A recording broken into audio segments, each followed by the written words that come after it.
राधे राधे दोस्तों, मेरे YouTube channel धार्मिक कथा में आपका हार्दिक स्वागत है। मैं आज आपको बृहस्पतिवार व्रत कथा सुना रही हूँ, जिसको सुनने से मनोकामनाएं पूर्ण होती हैं। तो बोलो बृहस्पतिदेव भगवान की जय। एक दिन इंद्र बड़े अहंकार से अपने सिंहासन पर बैठे थे और बहुत से देवता, ऋषि, गंधर्व, किन्नर आदि सभा में उपस्थित थे। जिस समय बृहस्पति जी वहां आए तो सबके सब उनके सम्मान के लिए खड़े हो गए, परंतु इंद्र गर्व के मारे खड़ा ना हुआ, यद्यपि वह सदैव उनका आदर किया करता था। बृहस्पति जी अपना अनादर समझते हुए वहां से उठकर चले गए। तब इंद्र को बड़ा शोक हुआ कि देखो, मैंने गुरुजी का अनादर कर दिया, मुझसे बड़ी भारी भूल हो गई। गुरुजी के आशीर्वाद से ही मुझको यह वैभव मिला है। उनके क्रोध से यह सब नष्ट हो जाएगा, इसीलिए उनके पास जाकर उनसे क्षमा मांगनी चाहिए, जिससे उनका क्रोध शांत हो जाए और मेरा कल्याण होवे। ऐसा विचार कर इंद्र उनके स्थान पर गए। जब बृहस्पति जी अपने योग बल से यह जान लिया कि इंद्र क्षमा मांगने के लिए यहाँ आ रहा है, तब क्रोधवश उससे भेंट करना उचित न समझकर अंतर्ध्यान हो गए। जब इंद्र ने बृहस्पति जी को घर पर न देखा, तब निराश होकर लौट आए। तब जब दैत्यों के राजा वृषभर्मा को यह समाचार विदित हुआ तो उसने अपने गुरु शुक्राचार्य की आज्ञा से इंद्रपुरी के चारों तरफ से घेर लिया।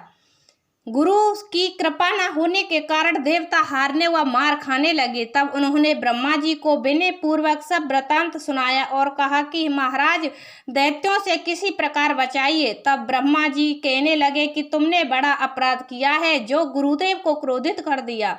अब तुम्हारा कल्याण इसी में हो सकता है कि त्वष्टा ब्राह्मण का पुत्र विश्वरूपा बड़ा तपस्वी और ज्ञानी है, उसे अपना पुरोहित बनाओ तो तुम्हारा कल्याण हो सकता है। यह वचन सुनते ही इंद्र त्वष्टा के पास गए और बड़े विनीत भाव से त्वष्टा से कहने लगे कि आप हमारे पुरोहित बनिए, जिससे हमारा कल्याण हो।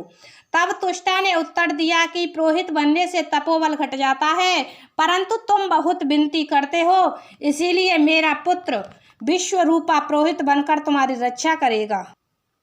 विश्वरूपा ने पिता की आज्ञा से पुरोहित बनकर ऐसा यत्न किया कि हरि इच्छा से इंद्र वृषभर्मा को युद्ध में जीतकर अपने इंद्र आसन पर स्थित हुआ। विश्वरूपा के 3 मुख थे। एक मुख से वह सोमपल्ली लता का रस निकालते पीते थे, दूसरे मुख से वह मदिरा पीते और तीसरे मुख से अन्य आदि भोजन करते। इंद्र ने कुछ दिनों उपरांत कहा कि मैं आपकी कृपा से यज्ञ करना चाहता हूँ। जब विश्वरूपा की आज्ञा अनुसार यज्ञ प्रारंभ हो गया, तब एक दैत्य ने विश्वरूपा से कहा कि तुम्हारी माता दैत्य की कन्या है, इस कारण हमारे कल्याण के निमित्त एक आहुति दैत्यों के नाम पर भी दे दिया करो तो अति उत्तम बात है।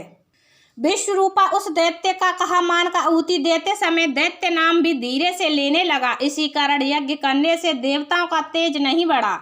इंद्र ने यह वृतांत जानते ही क्रोधित होकर विश्वरूपा के 3 सर काट डाले।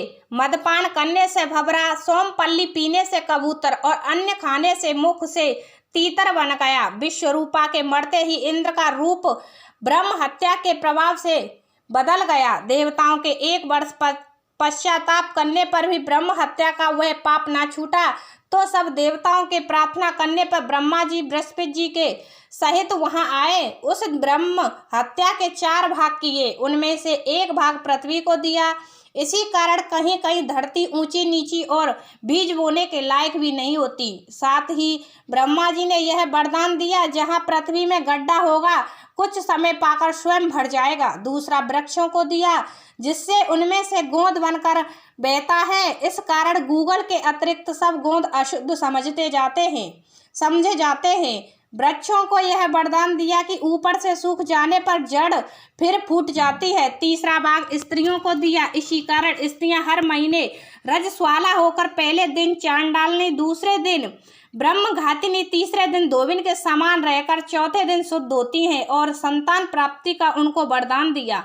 चौथा भाग जल को दिया, जिससे फेन और शिवाल आदि जल के ऊपर आ जाते हैं। जल को यह वरदान मिला कि जिस चीज में डाला जाएगा वह बोझ में बढ़ जाएगी। इस प्रकार इंद्र को ब्रह्म हत्या के पाप से मुक्त किया गया। जो मनुष्य इस कथा को पढ़ता या सुनता है, उसके सब पाप बृहस्पतिदेव जी महाराज की कृपा से नष्ट हो जाते हैं। तो बोलो बृहस्पतिदेव भगवान की जय। हमारी वीडियो पसंद आई हो तो लाइक करना तथा सब्सक्राइब करना ना भूलें।